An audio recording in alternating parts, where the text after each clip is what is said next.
This video is sponsored by Gold Resource Corporation. Once upon a time, we used gold, or paper that represented safely stored gold, as money.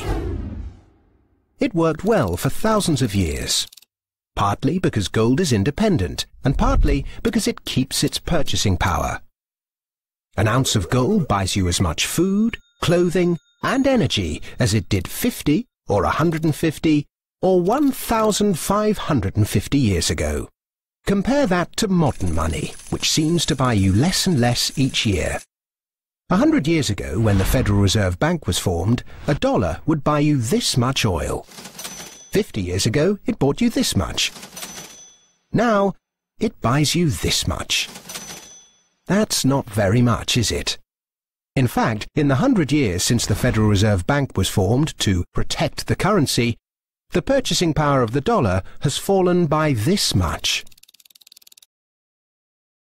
Why did governments stop using gold?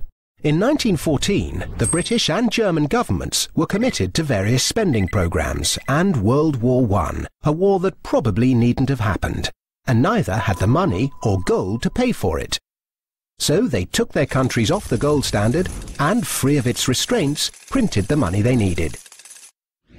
In 1971, the American government was committed to various spending programs and Vietnam, a war that probably needn't have happened. And it didn't have the money or gold to pay for it, so it took America off the gold standard and, free of its restraints, printed the money it needed. Sound familiar? If governments didn't have the power to run up deficits, these wars could never have happened. There wasn't the gold to pay for them.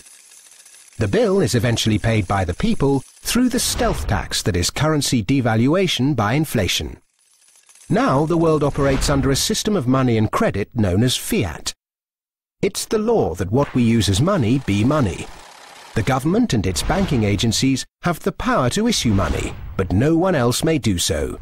Unlike gold, of which there is a finite amount in the world, with this fiat system there is no limit to how much money can be created, so inflation becomes inevitable. Look at the mess the UK and Germany got the world into after leaving the gold standard in 1914. World War I, German reparations, Weimar inflation, the rise of Hitler, and so on.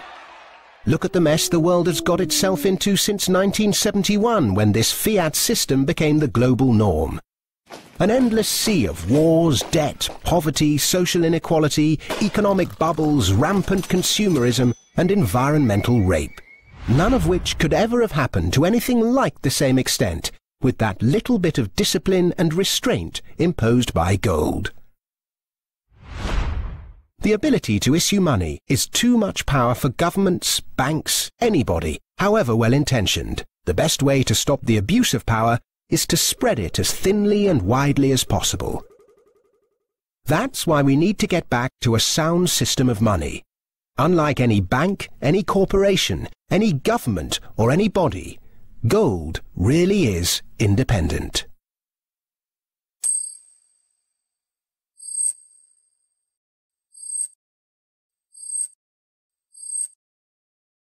That video was sponsored by Gold Resource Corporation. For more information about our gold mining operations, please visit goldresourcecorp.com.